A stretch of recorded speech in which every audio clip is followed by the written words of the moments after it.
Council में bar council ने भारत में विदेशी लॉ फर्मों की प्रैक्टिस को अनुमति के लिए नए नियमों को नोटिफाई कर दिया है। नियमों के मुताबिक अगर किसी केस में विदेशी या इंटरनेशनल कानून का मामला होगा तो वैसे केस में विदेशी लॉ फर्म या विदेशी वकील भारतीय कोर्ट में दलीलें रख पाएंगे, बहस कर सकेंगे। भारतीय कानून से जुड़े मामलों में उन्हें भारतीय कोर्ट में प्रैक्टिस की अनुमति नहीं होगी। तो सर, क्या माना जाए, रास्ता खुल गया? इसके बाद विदेशी वकील भारत में प्रैक्टिस कर सकेंगे? ये सबसे लंबे समय से लंबित सुधार था।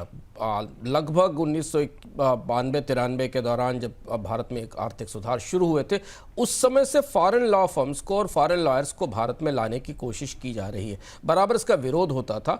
अंततः अब जाकर हम जब 2025 में हैं, तब ये पहली बार काउंसिल इस बात के लिए सहमत हुई है कि वो विदेशी वकीलों को और विदेशी लॉ फर्म्स को भारत में प्रैक्टिस करने की छूट देगी। ये प्रक्रिया कैसे चलेगी, इसके लिए बार काउंसिल ने अपने नियम तय किए हैं। बार काउंसिल का कहना है कि यदि कोई विदेशी मामला, किसी विदेश से जुड़े हुए क्लाइंट का मामला भारत में है और भारत में वो रजिस्टर्ड लॉ फर्म है, तो वो किसी इंडियन लॉयर से अपने लिए इस पर बहस करने के लिए कह सकती है। यानी वो इंडियन लॉयर किसी विदेशी लॉ फर्म के साथ काम कर सकता है और वो उसके बिहाफ पर अदालत में जाकर बहस कर सकता है। विदेशी लॉ फर्म की तरफ से उसे नॉमिनेट किया जा सकता है। इस प्रक्रिया के तहत विदेशी लॉ फर्म्स को भारत में आने और बहस और अदालतों में भाग लेने की एक बड़ी छूट मिलेगी।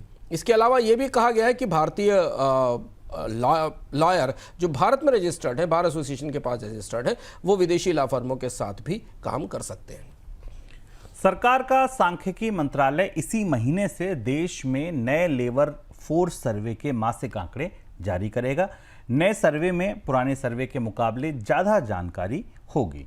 इसमें परिवारों की पेंशन, ब्याज, रेमिटांस और मासिक किराए तक की जानकारी को शामिल किया जाएगा।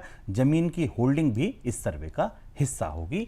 जमीन के लीजिंग से जुड़ी जानकारी भी इसमें साझा की जाएगी। सर, क्यों लाया जा रहा है, क्या ज़रूरत पड़ी इसकी?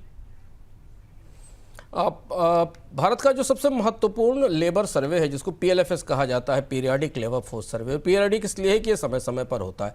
आमतौर पर ये सालाना तिमाही के आधार पर होता था, लेकिन अब सरकार ने का जो श्रम मंत्रालय है उसने ये फैसला किया है कि अब इसके मासिक नतीजे आएंगे, यानी हर महीने इस जानकारी मिलेगी। भारत में बेरोजगारी के आंकड़ों को लेकर, भारत में श्रम शक्ति कितनी है, कितने लोग लेबर मार्केट में आए, कितने लोग लेबर मार्केट से एग्जिट होकर निकल गए, इसकी जानकारी में खासी गफलत है और अलग अलग दावे हैं। कोशिशें की जा रही है कि पीरियडिक लेबर फोर्स सर्वे को अब हाई स्पीड हाई फ्रीक्वेंसी सर्वे में बदल दिया जाए और उस व्यवस्था के तहत अब इसके नतीजे हमें महीने में भी मिलेंगे और क्वार्टरली आधार पर भी मिलेंगे। इसके साथ सरकार इसका ढांचा भी बदल रही है। इसमें कई सारे नए क्षेत्र जोड़ रही है, जहां से दरअसल कर्मचारियों की या लेबर के कामकाज के अलावा उनकी आय, उनकी कमाई, उनकी वेल्थ की जानकारी भी की जाएगी, जिसमें कि ज़मीन का होना, ज़मीन लीज पर दिए जाने की जानकारी, इसके अलावा पेंशन से या बाकी अन्य स्रोतों से, इन्वेस्टमेंट से मिलने वाली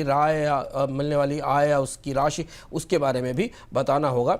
एजुकेशनल रिलेटेड भी सर्वे में कुछ क्वेरीज डाली जा रही हैं, शिक्षा से रिलेटेड, जिसमें जानने की कोशिश की जाएगी कि जिसका सर्वे किया जा रहा है उसने कितनी शिक्षा पूरी की है, कितने साल में कितने महीने उसने एजुकेशन में लगाए हैं, उसका एजुकेशन का स्तर क्या है। तो धीमे धीमे भारत का PLFS periodic labour force survey थोड़ा अद्यतन, थोड़ा अपडेट जानकारी के साथ सामने आएगा, जिसकी हम उम्मीद कर सकते हैं। और इससे जो बेरोजगारी के आंकड़े हैं भारत में, उसको लेकर जो एक संदेह रहता है, लगातार प्रश्न उठाए जाते हैं, उसमें थोड़ी कमी होगी और हमें लगता है कि अब हमें थोड़े ऑथेंटिक आंकड़े तो मिलना शुरू होंगे।